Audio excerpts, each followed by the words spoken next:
ማሰብ አልችልም። ማሰብ መጀመር አለብሽ እኮ። አሁን ደግሞ ሰላም የኔን ያንቺን ግንኙነት ትደግፋለች። በሷ በኩል ምንም አይነት ችግር የለም። ያው አባዬ ነው፣ አባዬንም ደግሞ ማሳመን ብቻ ነው። በቃ ይሄን ነገር ግልጽ ነው ማውጣት ያለብን። አያይ ናታን፣ ትንሽ መቆየት አለብን። ብዙ ቆየን እኮ ዳጣ። በዛ ላይ ደግሞ ኤቢ አሁን አልተወችም፣ በግልጽ ነው የመጣችው። ቆይ ኤቢ ምንድነው የምትል? ኤቢን ታውቂያታለሽ? ፊት ለፊት ነው የምትመጣው። በቃ አንቺ እኔ እንደነጠቅሽ ነው የምታስበው፣ ግን እንደዛ ሆኖ አልተቀየመችም። በቃ ሀቄን አይነት ነገር ነው የምትለው።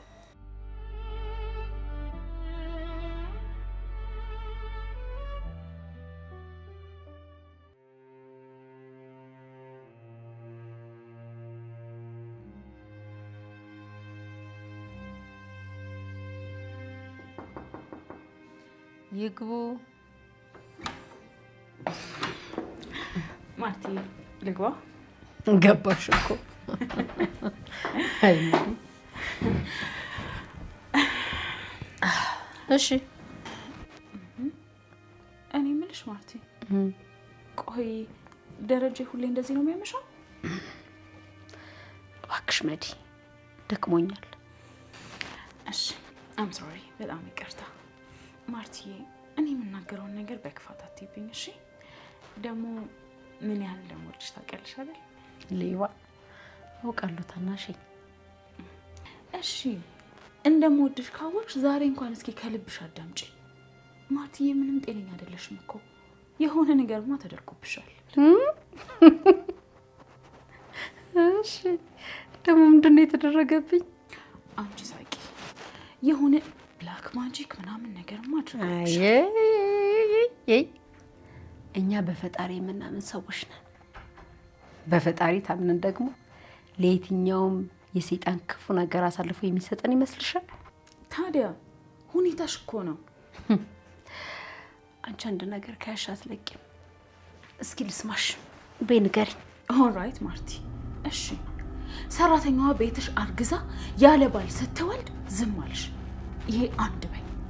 እንደገና እቺ ዳጣ የምትባለው ልጅ የጓደኛዬ ልጅ ናት ብሎ አምጥቶ የጓደኛው ልጅ ሳትሆን ስትቀር ይሄንን ዝም አልሽ። ታዲያ ምንም አልሆንሽም? ዝም ብለሽ ነው? እባክሽ አንቺ ልጅ ማርታ፣ አይምሮሽን ክፈቺ፣ አይንሽን ግለጪ።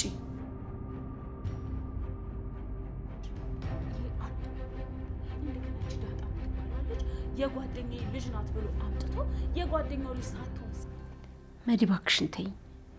በሰላም እየኖርኩ በሰላም መሞት ነው የምፈልገው። ማርታ ተልፈስፍሰሻል፣ ደካማ ሆነሻል። እንዴ ጭራሽ ውስጥሽ እየነገረሽ ነው እንደዚህ ዝም የምትዩ? በቃ ይሄን ነበር የምታወሪኝ? ሰማሁሽ፣ ሂጂልኝ። እንደው ትንሽ እንኳን አጠረጥረኝ። ብዙ ሀሳብ እኮ ይመጣል፣ ብዙ ጭንቀትም አለብኝ። ግን ደግሞ በቃ አንድ ነገር መልሶ ያረጋጋኛል። ምንድነው? ደረጀን ከራሴ በላይ አምነዋለሁ። በቃ አዎ ደረጀን በጣም አምነዋለሁ። ይህ ደግሞ ቢገባሽ ሁሉንም ነገር ያስቀረዋል። ጥሩ፣ ሁሉንም ነገር እኔ ጨርሰዋለሁ። እባክሽ መዲ አርፈሽ ጊዜሽን ጨርሽ። ለምንድነው በማያገባሽ የምትገቢው? ይሄ ነበር አይደል በፊት የሚያጣል? ሰምኛለሽ? ይሄ የባልና ሚስት ጉዳይ ነው አይደለም? እህት ልጆች እንኳን ጣልቃ ይገቡ። ስለዚህ አርፈሽ ቁጭ በይ። አልቀመጥም። አረ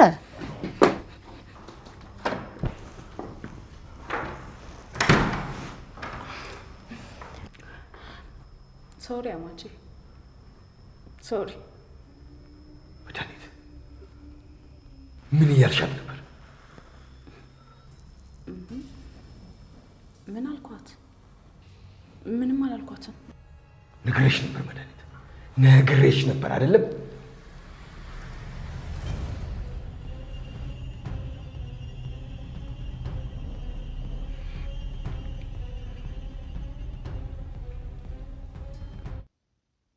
ለጠራረገን ሁሉ መግበስበስ የዚህ ዘመን አይነተኛ በሽታ ነው። የተገደድንበትን ነገር የምንተገብረው እስካልተገደድንበት ድረስ አፈግፍገን ነው። እጃችሁን ስጡ ስንባል እግራችንን ጨምረን እናስረክባለን። አደባባይ አትውጡ ከተባልን ካልጋችን ላለመውረድ እንወስናለን። የፍርሃት ኔትወርክ ዘርግተናል። ለጭነት ተመቻችተናል። ዱላ የያዘው ሁሉ ይነዳናል። ያፈጠጠው ሁሉ አንገት ያስደፋናል። ቢያንስ ከዛሬ ጀምሮ ለጠራረገን ሁሉ መጠራረጋችን ግድ ቢሆን እንኳን መግበስበሳችን ላይ እናስብበት። የተገደድንበትን ነገር ስንተገብር እስካልተገደድንበት ድረስ ማፈግፈጋችንን እንታዘብ። የተጠየቅነውን እጃችንን ስንሰጥ ሳንጠየቅ ያስረከምነው እግራችን ይቆጨን። አደባባይ አለመውጣትና ካልጋ አለመውረድ ምን አንድ እንዳደረጋቸው አስበን በራሳችን ላይ እንሳቅ። ጊዜ ለሰጠው ዱላ ያዥ ብቻ ስንነሳ ላስመሳይ ባለስልጣን አንገታችንን አንድፋ። ቢያንስ ከዛሬ ጀምሮ አደባባይ ባይሆንልን ቤታችንን ነፃ እናውጣው። እኔና ቤቴ ግን በኢትዮጵያ አንድነት እናምናለን ብለን እንጻፍ። ጽፈን ግድግዳችን ላይ እንለጥፍ። በአደባባይ ያጣነውን ነፃነት በቤታችን ውስጥ እንቀዳጅ። የተዋረደውን ባንዲራ በቤታችን ከፍ ከፍ እናድርግ። የተሻረውን ካርታ ሳሎናችን ውስጥ እንሹም። ኤርትራና ኢትዮጵያን እንቀላቀል። የቢኒያም ሩጉብል ፖስተር አሁን የት ነው? እንፈልገው። ከሐረር ፖስተር አጠገብ የአስመራ ፖስተር አልነበረም? የት ጣል ነው? ለምን? መግበስበስ ይህ አይደለም? ከጥንቷ ሀገራችን ሲያባረሩን ስለምን ሀገራችንን ከልባችን እናባረራለን? መከፋፈሉን ከጠላ ነው ክልል ማለትና አፋችን ውስጥ ማን ከተተው? ኦሮሚያ ቤኒሻንጉልን፣ አፋርን ክልል አድርጎ ቤታችን ምን አስገባቸው? ቢያንስ ከዛሬ ጀምሮ እንኳን መንግስት ሰይጣን እንኳን ሰይጣን ፈጣሪም ቢሆን በቤታችን በልባችን በመንፈሳችን በነፍሳችን ለማዘዝ ፍቃዳችንን ይሻል። ደጃፋችን ሲቆረቆር ካልከፈትን ወደ ውስጥ እንዲዘልቅ ካልጋበዝን የመኖሪያ ልዕልና አይደፈርም። እዚያ ያልተገበርነው ነፃነት፣ እዚያ ያላስጠበቅነው መብት የት? በጎዳና የማይታሰበውን ሰላማዊ ሰልፍ ከሳሎን እስከ መኝታ ቤት እናካሂድ። ለገዢዎች የፈራነውን ለልጆቻችንና ለትዳር አጋሮቻችን እንፈክር። ቤታችንና ልጆቻችን የመጪው ዘመን እውነታ ማህደር ይሆናሉ። ቢያንስ ከዛሬ ጀምሮ እነሱ ገዢዎቹ የሚጠላላ ማህበረሰብ ለመፍጠር ሌት ተቀን ይለፋሉ። እኛ የሚዋደደውን ማህበረሰብ ለማቆየት ቢያንስ በቤታችን ምን አደረግን? ራሳችንን እንጠይቅ። ሲለያዩን ያለ መለያየት ዕቁብ ጠጣን? ሲነጣጥሉን ያለ መነጣጠል እድር መሰረትን? ጠላት ሲያደርጉን በጋብቻ ተዛመድን? ሲያቃቅሩን የአንድነት ጽዋ ማህበር አቋቋምን? ወይስ አይን አባት ከብሔራችን አጨን? የጡት አባታችንን ከቀያችን ሙጥኛልን? ጉድፍቻ ከወንዛችን ፈለግን? ከጎሳችን አጨን? አማጫችንስ? ሸምጋያችንስ? ሸርካችንስ? ከጎጣችን እጃችሁን ስጡ ስንባል እግራችንን ጨምረን ማስረከም ማለት ይሄ ነው። ቢያንስ ከዛሬ ጀምሮ ፖለቲካዊ ክፉ ስራን በኢትዮጵያዊ ጨዋ ተግባር እንቃወም። ፋታ ያጣውን አናራውጥ። ኑሮ የከበደውን አንጫን። መግቢያ የሌለውን መዳረሻ እናሳጣ። ጊዜ የጣለውን አንርገጥ። ከከሰረው አናትርፍ። የወደቀው ላይ ምሳር አንሁን። የዚህ ዘመን ፖለቲካ እርስ በርሱ ላይ የተመሰረተ ነው። መጣደፍን ሲፈጥሩልን እርስ በርስ እንረጋገጣለን። ጠላትነትን ሲያቀርቡልን እርስ በርስ እንባረራለን። እጥረት ሲያመጡልን እርስ በርስ እንነጣጠቃለን። ጥርጣሬ ሲዘሩብን ጠላትነት እናበቅላለን። ጃስ ሲሉን እንነካከሳለን። ሲያጋጥሙን እንቧቀሳለን።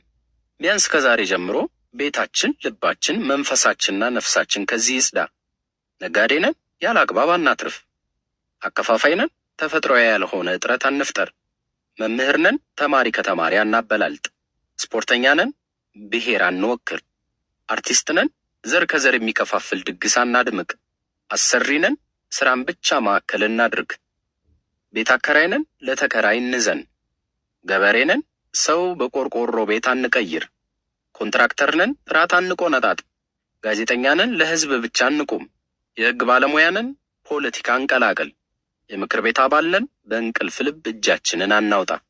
ዛሬ እውነታ ተገለባብጧል። ሌባ ይንጎባለላል፣ ተዘራፊ ያፍራል። የቀማኛ ልጅ ደረጃ አግኝቷል። በላቡ የሚኖር አባት ያለው መግቢያ አጥቷል። አደባባይ የነውረኞች ሆኗል። ጨዋ መሸሸጊያ ጓዳ አጥቷል። አገሪቱ ከነውር የተገነባ ጎጆ ሆናለች። አድርባይ ጉልላት፣ አላዋቂ ክፍክፋት፣ ወሮ በላ መርገፍ፣ አልጠግባይ ደጃፍ ሆነዋል። የዚህ ዘመን መሰረት ግን እኛ ነን። እንዴትማ የመኖር ዋስትናን ከማረጋገጥ በላይ የሚከማች ሀብት ሁሉ በማህበረሰብ ዘንድ የተሻሉ ሆኖ የመታየትና የመከበር ፍላጎት ነው። የትንፍጩ ዱቄቱን አምጪ ሆነናልና የሀብት ጀርባ ማጥናት ትተናል። ለሌባ እንጎናበሳለን፣ ለቀማኛው ወንበር እንለቃለን፣ ለዘራፊ እንሽቆጠቆጣለን። ሌብነት እንደ ማሳለጫ የማቋረጫ መንገድ ብቻ ሆነ። ቢያንስ ከዛሬ ጀምሮ ሌባ ማቆላመጥ ይቅር። አይናችን ይብላው፣ ሚስቱ ፊት ይሸማቀቅ፣ ልጁ ፊት ይሳቀቅ። አማት ደጃፍ አይድረስ፣ ከሰው ጋር አይቁረስ። ቤታችን፣ ልባችን፣ መንፈሳችን፣ ነፍሳችን ብሎም ሀገራችን የሚጸዳው እንዲያ ነው። ያልተገባን በአደባባይ ባይቻል በኑሮ በመቃወም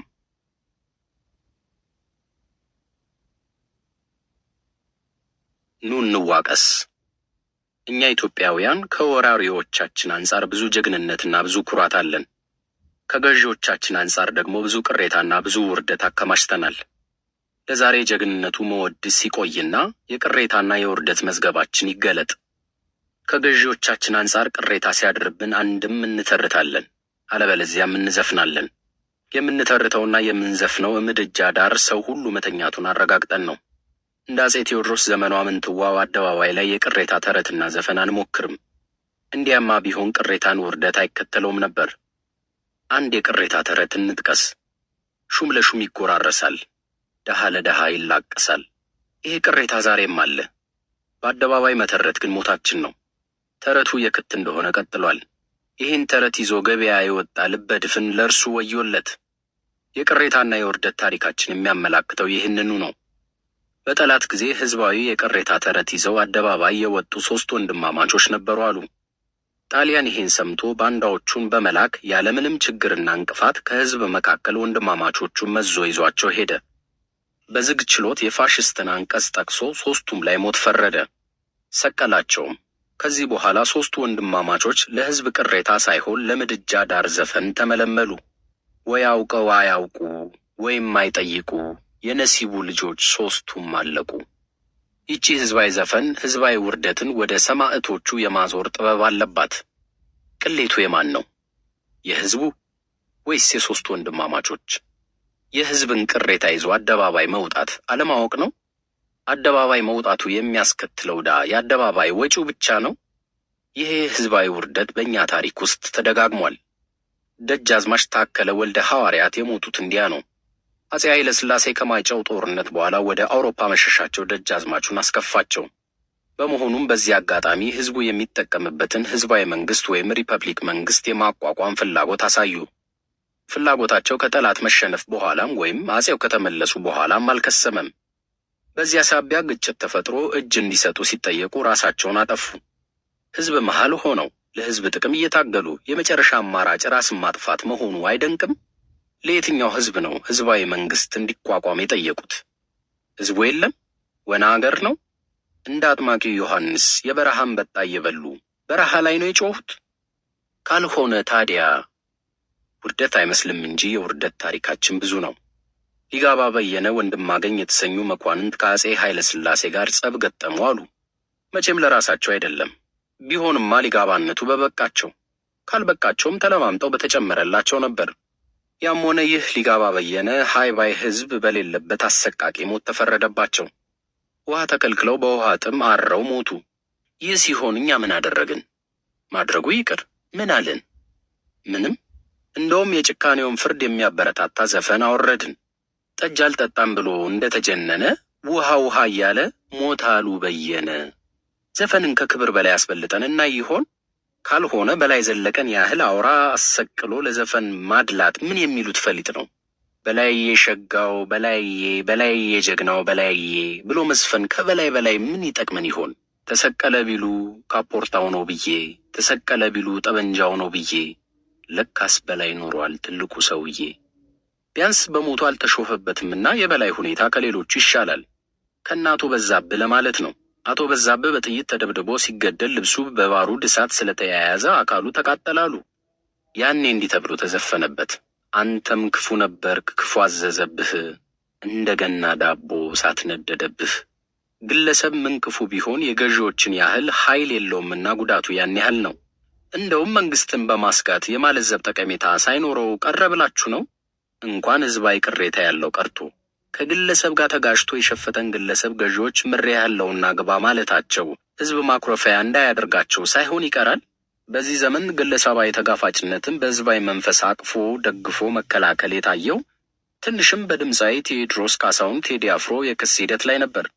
ሁኔታው የክስ መዝገቡ ተዘግቶ ወደ መዝገብ ቤት ሲላክ አብሮ የተዳፈነ ይመስላል። እንደ በላይ ዘለቀ በአደባባይ ባይሰቀሉም፣ እንደ ፊት አውራሪ ታከለ ራሳቸውን ባያጠፉም፣ እንደ ሊጋባ በየነ በውሃ ጥም ባይከነተሩም እዚህ ዘመን ላይ ህዝብን ያሉ ግለሰቦች ፍዳ እየተቀበሉ ነው። እኛ የዚህ ዘመን ኢትዮጵያውያን ከስላቅ ከተረትና ከዘፈን ባሻገር የያኔዎቹ ኢትዮጵያውያን የረበበባቸው ምንቸገረኝነት እንደሰፈነብን ነው።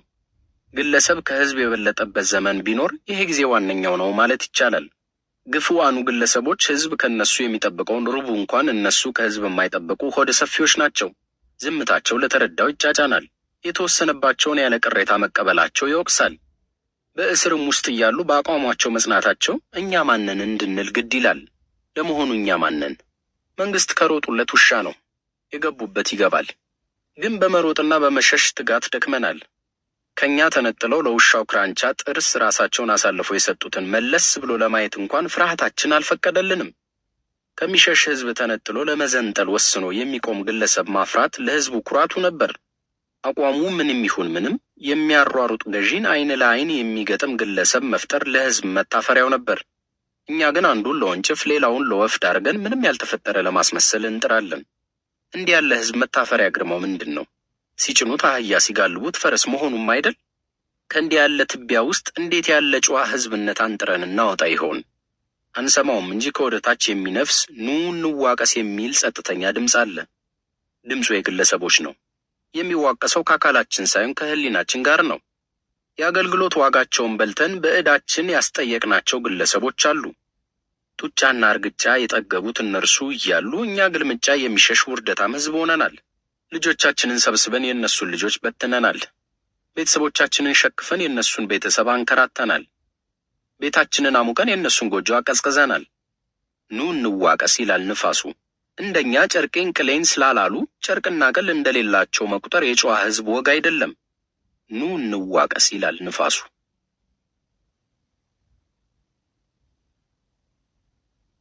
ትሞታለህ። በጌታችን በመድኃኒታችን በኢየሱስ ክርስቶስ በዓለ ልደትና በዓለ ጥምቀት መካከል እንገኛለን። ቀጥሎም ጥምቀቱን ስቅለት፣ ስቅለቱን ሞት፣ ሞቱን ትንሣኤ ይከተሏቸዋል። ዛሬ ይህን ሰበብ አድርገን መለኮታዊውን ሳይሆን ምድራዊን ሞት እናትታለን። በተለይም ትንሣኤና ስርየት የሌለበትን ፖለቲካ ሰራሹን ዝንጋኤ ሞት እናወሳለን። ሰውን ከክፋት፣ ከስስት፣ ከትዕቢት፣ ከእብሪት ጋር የሚያፋቅረው የመጀመሪያው ምክንያት ዝንጋኤ ሞት እንደሆነ ባመዛኙ ያስማማል። ከነተረቱ ሞትን ማሰብ ከሁሉ መሰብሰብ ይባላል።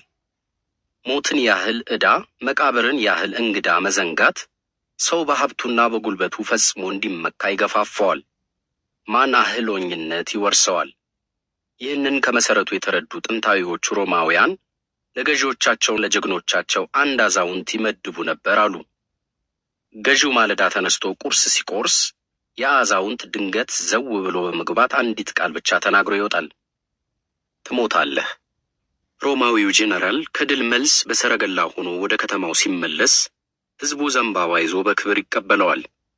ምርኮውና ግዳዩ የተተለተለ በፊቱ ሲያልፍ በዚህ ደስታ መካከል ያ አዛውንት ከጄኔራሉ ጀርባ መጥቶ ያንኑ ቃል አንዴ ተናግሮ ይመለሳል። ትሞታለህ። ሞትን ማሰብ የመታበይ መድህን ነው። የመታበይ ብቻ ሳይሆን የማግበስበስ ፍቱን መድኃኒት ነው።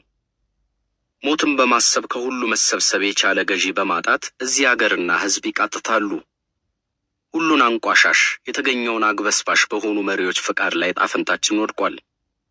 አንድ ሰው መብቱ እስከ መገንጠል ቢጸናለት ከኤርትራ የማያንስ አገር መሆን የሚያስችለውን መሬትና ሀብት በስርቆት እንደሰበሰበ መስማት የተለመደ ነገር ሆኗል።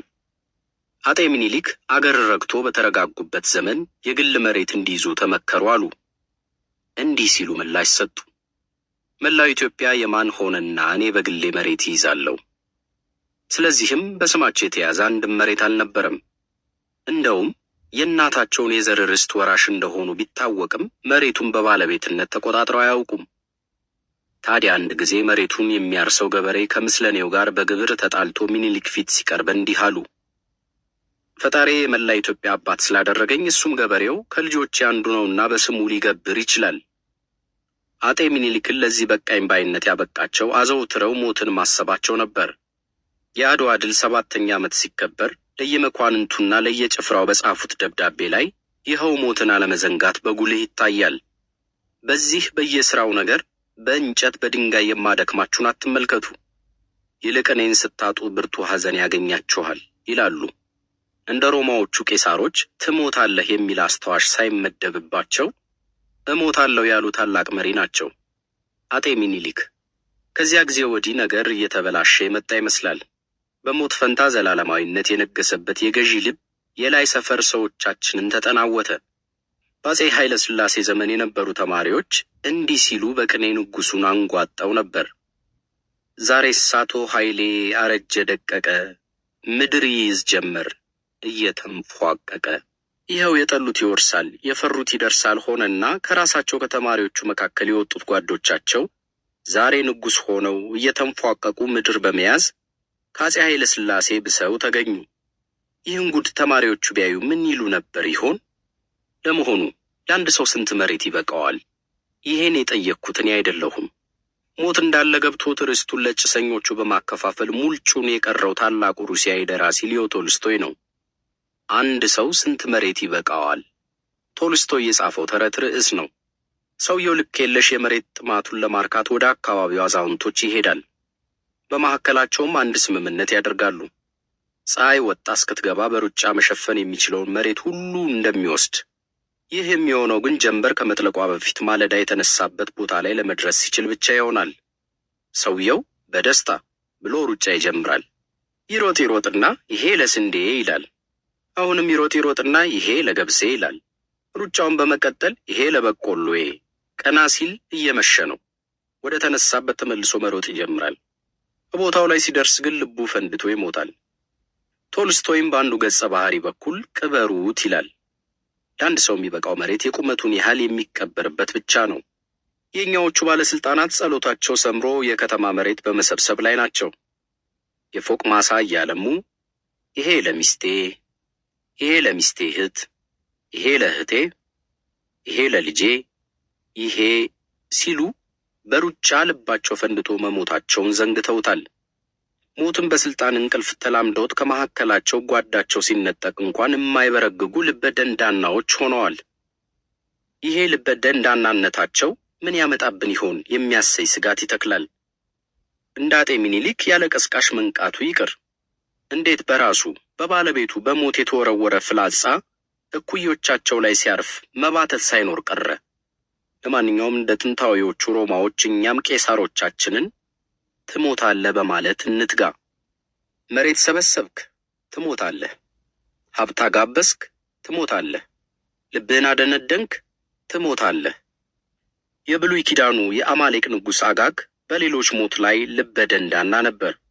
ሰይፉ ሴቶችን ሁሉ ልጅ አልባ ሲያደርግ ሞት ለእርሱ ተራ ነገር ነበር። ይሁንና ቀኑ ደርሶ እርሱም በተራው ነቢዩ ሳሙኤል እጅ ላይ ሲወድቅ ተንቀጠቀጠ። ሰይፍህ ሴቶችን ልጆች አልባ እንዳደረጋቸው እንዲሁ እናትህ በሴቶች መካከል ልጅ አልባ ትሆናለች አለ ነቢዩ ሳሙኤል። ይህን ጊዜ አጋግ በውኑ ሞት እንደዚህ መራር ነው ሲል ራሱን ጠየቀ።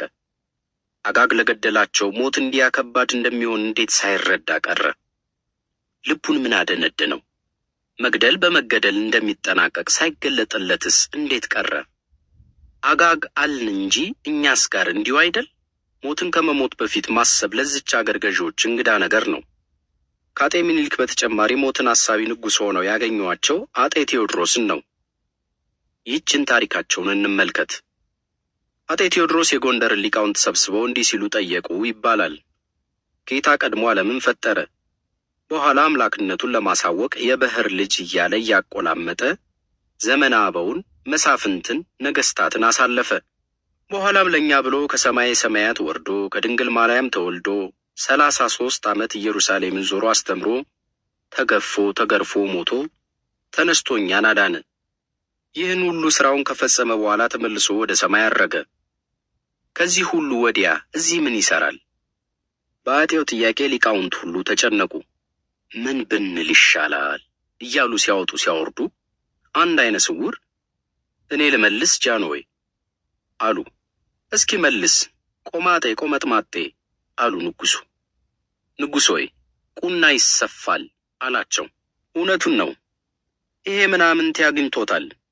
ወይኔ መይሰው ይህን ጊዜ ባይሞላለት ነው እንጂ የኔንም ቁና እየሰፋ ነው ብለው ምላሹን ሸልመው ሰደዱት። ቁናው በሞት እጅ የሚላክልን የብድራት መስፈሪያ መሆኑ ነው።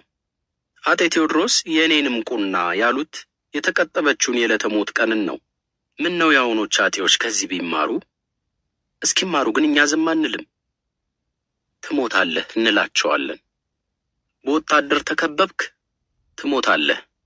ጥይት በማይበሳው መኪና ሄድክ፣ ትሞታለህ። አዘዝክ ናዘዝክ፣ ትሞታለህ። በውጭ ሀገር ገንዘብ አካበትክ፣ ትሞታለህ። 40 ዓመት እንገዛለን አልክ፣ ትሞታለህ። የሟች ሌጋሲ ያስቀጥላለሁ አልክ፣ ትሞታለህ። ትሞታለህ፣ ትሞታለህ፣ ትሞታለህ።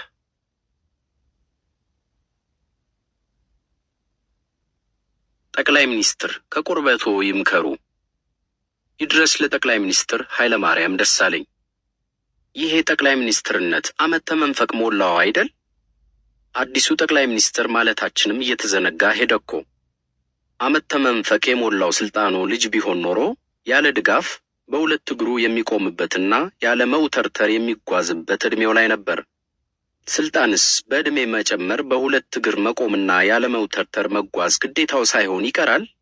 ከሰው ራዕይ በተስፋ እንቀልባ መታዘሉም ሳያበቃ ይቀራል? ዛሬ ይህን የዓመት ተመንፈቅ የስልጣን ዕድሜ ታሳቢ በማድረግ ከቁርበቶ ይማከሩ ለማለት ወደድኩ። ከቁርበቶ ይማከሩ ስል የሰሜን አርሶ አደር ከበድ ያለ የህሊና ጥያቄ ሲቀርብለት ለመልስ አይቸኩልም። ጊዜ ይወስዳል። ጊዜ የሚወስደው ነፍስ አባቱን ወይም ሚስቱን አለበለዚያም አመቻ ጋብቻውን ለማማከር አይደለም። ከበድ ያለ ጥያቄ ይዞ የመጣውን ሰው ጊዜ የሚጠይቀው ከቁርበቴ ልማከር በሚል ነው። እውነትም ደግሞ ከቁርበቱ ይማከራል። ከቁርበቱ የሚማከር ዕለት በጊዜ ራቱን ይበላል። መጠጥ ባፉ አይዞርም። የሚያደክም ቦታ አይውልም። ከወትሮ ሰዓት ቀድሞ ይተኛል። ከቤተሰቡ ሁሉ ማልዶ ወፍ ሳይንጫጫ ይነቃል። እንደ ምንጯ ኩልል ጥርት ባለው የማለዳ መንፈሱ የተኛበትን ቁርበት በጣቱ እያንቋቋ ከቁርበቷ ቅኝት ጋር ነገሩን ያወጣል ያወርዳል። ያለማንም ተጽዕኖና ያለማንም ጣልቃ ገብነት ውሳኔ ላይ ይደርሳል። ለአርሶ አደሩ የቁርበቱ ቅኝት የህሊናው ማደላደያ ናት። ቁርበቱን ሳያማክር ሐሳቡን አደባባይ ይዞ አይወጣም። ጠቅላይ ሚኒስትር ከቁርበቶ የሚማከሩበት ወሳኝ ወቅት ደርሷል። የሌላ ሰው አምሳያ ስልጣኑን በእጓለ ሞታ ልጅነት ተቀብሎ በጉድፍቻ አባትነት ማሳደግ ሊበቃ የሚገባው ቀን አሁን ነው። ስልጣኑ የራሱ አምሳያ እንዲሆን ይጠበቃል። መልኩ ብቻ ሳይሆን ማጋጌጫውም ምርጫውን እንዲከተል ግድ ይለዎታል። በሰው ማተብ፣ በሰው አልቦና በሰው ቃጭል የተብጠለጠለ ስልጣን ለአሻንጉሊት መንግስትነት መዳረጉን አሌ ማለት አይቻልም። ስለዚህ በሰሜን አርሶ አደር ስልት በነገሩ ላይ ከቁርበቶ ይማከሩ። ከቁርበት በጣት እንደ ክራር መማከር ህሊናን ማንቃት ነው። ጥርት ኩልል ባለው የማለዳ መንፈስ ቁርበቶን እየቃኙ አደላድሎ በነገሮች ላይ ማሰብን ከእርሶ የምንጠብቀው ለደንታችንም ጭምር ነው። በዚህ 23 ዓመት ብዙ የተወላከፈና የጎለደፈ አገራዊ ጉዳይ አለ። ያለፉት ጠቅላይ ሚኒስትር ባሻቸውና በታያቸው መንገድ ቅርጽና ይዘት ሰጥተው እፍ በማለት ነፍስ የዘሩበት አስፈሪ ሁኔታ ውስጥ እንገኛለን። በዚህ አስፈሪ ሁነት ላይ ከቁርበቶ ጋር እንዲመክሩ ግድ ይልዎታል። ከኤርትራ ጋር በግፍ ተቆራርጠናል። መቆራረጣችን ሳያንስ ስር የሰደደ ጠላትነት አበጅተናል። ድንበራችንን በደም አስምረናል። ስጋነታችንን ቆራርጠናል። እነሱ ያለ እናት እኛ ያለ ልጅ ቀርተናል። እነሱ ጉሮሯችን ላይ እኛ ልባቸው ላይ ቆመናል። ጠቅላይ ሚኒስትር ይሄን እውነት ከቁርበቶ ጋር ይምከሩት። በሀገር ውስጥም አልደላን። እኛ ብዙሃን የነጻነት ሽርፍራፊ፣ የመብት እንጥፍጣፌ፣ የሀብት ትርፍራፊ እንኳን አጥተናል። ተስፋችን ከድንበር ወዲያ በስደት ስብዕና ላይ ታንጿል። ነጻነት፣ መብትና ሀብት ቀድሞ ተሰደው ያማልሉናል። እነሱን ለማግኘት ሞት የማንፈራ ውርደት የማንጠላ ሆነናል። ሞትና ውርደታችን የዓለም ማጣፈጫ ጨው ሆኗል። መታደናችንንና መጨፍጨፋችንን የተቀበልን እንስሳ ሆነናል። ይህ ሁሉ የፖለቲካ ስልጣን ማደላደያ ዋጋ መሆኑ ይቆጫል። ጠቅላይ ሚኒስትር ይህንን እውነታ ከቁርበቶ እንጂ ከአማካሪዎቹ ጋር አይምከሩ። አሁን አማካሪነት ረክሶ ቦታው የማይፈለጉ ፖለቲከኞችና የተጠረጠሩ አባሎች መወርወሪያ ወና ክፍል ሆኗል። ያም ባይሆን ለአንጥሮ ሀበሻ ከቁርበት የተሻረ አማካሪ ከየት ሊመጣ? አንዳንዴ ስለ ቁርበት መማክርትነት እንዲያስባለሁ።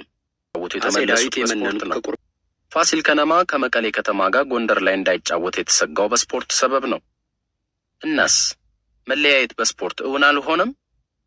ስፖርት ለጦርነት አልዋለም። ብሔር ነክ ስፖርት ክብረ ነክ መሆኑን ለመረዳት ደግሞ የጨዋታው ዘገባ ምን እንደሚመስል ማየት ይበቃል። ኦሮሚያ ማንን አሸነፈ? ትግራይ ማንን ረመረመ? ደቡብ ማን ላይ ሃትሪክ ሰራ? ቤኒሻንጉል ማንን በጨዋታ ሙሉ ለሙሉ በልጦ ተገኘ? አፋር ማንን ጥሎ ገባ? ሶማሌ ማንን አታለለ? ሐረሪ ማን ላይ ሎጭ ከተተ? ማን ላይ ምን ስሜት አደረ? ጊዮርጊስም ቡናን ደደቢትን እንደምንደግፈው አይደለም። ለአርሰናል፣ ለቼልሲ፣ ለማድሪድ እንደምንጮኸው አይሆንም። ይሄ የብሔር ጥያቄ ነው። ለዘር ትምክህት ቅርብ ነው። ግለሰብ እንኳን ሲታገል የሚተረጎም ሸዋና ወሎ፣ ክርስቲያንና ሙስሊም የሚባል ነው። በእግር ኳስ ረገድ ግብፅ አዘወትራ ኢትዮጵያን በሰፊ ጎል ልዩነት ማሸነፏ ከስፖርታዊ ስሜት አልፎ በአገራዊ መቆርቆር የሚያንዘረዝራቸው ብዙዎች ነበሩ። አንድ ጊዜ ጋዜጠኛ አለምነህ በሬዲዮ ሲትከነከን ሰምተነዋል። ግብፅን ብቻ የሚያሸንፍ የኢትዮጵያ እግር ኳስ ቡድን እንዲኖር ሲመኝ ነበር። በእግር ኳስ በሰፊ ጎል ልዩነት መሸነፍ ግብፅን አተልቆ ለመመልከት የስነ ልቦና ድቀት እንዳይዳርገን ነበር ስጋቱ። ግብፅ ላይ ያለን ታሪካዊ ቁርሾ ሰላማዊ ግጥሚያውን ጦርነታዊ ፍልሚያ ቢያስመስለው አይደንቅም። አንድ ብሔር አጥቂ፣ ሌላው ተጠቂ፣ አንዱ ወራሪ፣ ሌላው ተወራሪ፣ አንዱ ትምክህተኛ፣ ሌላኛው ብሶተኛ ተደርጎ በሚቀነቀንበት በዚህ ዘመን ብሔር ተኮር ስፖርት ለጤንነት፣ ብሔር ተኮር ውድድር ለወዳጅነት ይሆናል ማለት ዘበት ነው። በዚች ሀገር እንኳን ስፖርት ጦርነትም የወንድማማች የነበረበት ዘመን አልፏል። የከፋ የመጨረሻ ንጉሥ ታቶ ጋኪ ሼሮቾ አምላክ በሳቸው አድሮ የሚናገር መሆኑ የሚታመንላቸው ገዢ ነበሩ። አፄ ሚኒሊክ ጋር ጦርነት ለመዋጋት በሚሰናዱበት ጊዜ የእንግሊዝ መልእክተኛ ወደ እርሳቸው መጣ። ምንድነው አሉት። ዩጋንዳ ላይ የሰፈረው የእንግሊዝ ጦር ልኮኝ ነው። ምን ብሎ? ከሚኒሊክ ጋር መዋጋቱ ስለማይቀር ጦር መሳሪያ እንላክሎ ይላል። ንጉሥ ታቶ ጋኪ ሼሮቾ እንዲህ ሲሉ መለሱ። አሁን የሚካሄደው ጦርነት የወንድማማቾች ጦርነት ነውና የእናንተ እርዳታ አያስፈልገኝም። እኔ ሚኒሊክን ካሸነፍኩ አገሩን በሙሉ አስተዳድራለሁ። እሱ ካሸነፈኝ አገሩን በሙሉ ይግዛ። እርዳታ የምጠይቃችሁ የውጭ ጠላት ሲመጣብኝ ብቻ ነው። ይህ በጦርነት ላይ የነበረው ኢትዮጵያ ወንድማማችነት ዛሬ በሰላሙም ጊዜ የለም ማለት ይቻላል። ሁሉም በየፊናው ተትከንካኝ እንዲሆን ስለተፈለገ ይኸው የሆነ ነው። እንኳን ጦርነት ስፖርትም በወንድማማቾች ፉክክር መታየቱ እጅግ አጠራጣሪ ሆኗል። ቀድሞውንስ ሌላ ፍላጎት ከሌለ በስተቀር የእርስ በርስ ጦርነት የመሰለ ስፖርት ፌስቲቫል በብሔር ብሔረሰብ ተቧድኖ ለምን? በማን መሸነፍ ማን ሊያዝን? በማን ማሸነፍስ ማን ሊጨፍር? የመላ ኢትዮጵያ ጨዋታዎች የስፖርት ውሎ ዘገባ ስናዳምጥ ምን ይሰማናል? ከብሔር ወካይ ስያሜ ጋር ተያይዞ መሸናነፍ ሲለፍፍ ከሚሰማን ደስ የማይል ስሜት ባሻገር የሰሜን የምዕራብና የምስራቅ ደርቢ በሚል የተወከሉ ተቀናቃኝ ጥንድ ብሔሮች መደልደላችን እብደት አስመስሎብናል። የሰሜን ደርቢ ክልሎች አማራና ትግራይ መሆናቸው ነው። የምዕራብ ደርቢዎች ደግሞ ቤኒሻንጉልና ጋምቤላ፣ ሐረሪና ኦሮሚያ የምስራቅ ደርቢዎች ናቸው። ይህ ምደባ የሚያስታውሰን አንድ አካባቢ የሚንቀሳቀሱ ሁለት ተቀናቃኝ የፖለቲካ ድርጅቶች መፋለምን አይደለም? ለምሳሌ ህዝባዊ ወያኔ ሓርነት ትግራይና ኢሃሰ በሰሜን ኢትዮጵያ አካሂደውት የነበረው የእርስ በርስ ጦርነት፣ ወይም መካከለኛ ኢትዮጵያ አዲስ አበባ ደርቢዎች ኢሃፓና መኢሶን የእርስ በርስ መጫረስ ታሪክ ደርቢ። ታዲያስ ብሔር ወካይ ጨዋታዎች በመንደሩ ጠባይ በይዋጣልን ግብግብ ከሚያስገኘው ውጤት በላይ የሚሰጠው የመለያየት ትርጓሜ አስፈሪ ነው። እንደ ፊት አውራሪ ተክለሐዋርያት ተክለማርያም ያልተባለ ማዳመጥና ያልሆነ መመልከት አይደለም። ግለሰቦችን የብሔርና የእምነት ወካይ አድርጎ ትግላቸውን እንደ እርስ በርስ ጦርነት ምጽአት መተርጎምም አይሆንም። ግልጽ ነው። የከፋፍለ ግዛው ግብ ስላለው በስፖርት ስም ማፏከር በብሔሮች መካከል የሚፈጠረውን የቅሬታ ሰርጥ እንዲያሰፋው ታስቦ ብቻ ነው። ልፉ ቢላቸው እንጂ ስር የሰደደ ወንድማማችነት ካለ ወንድማማችነቱን እንኳን ስፖርት ጦርነትም እንደማያጠፋው በንጉሥ ታቶ ጋኪ ሼርቾ ታሪክ ተረጋግጧል። የእርሳቸውን መንፈስ ያውርድ። አሜን።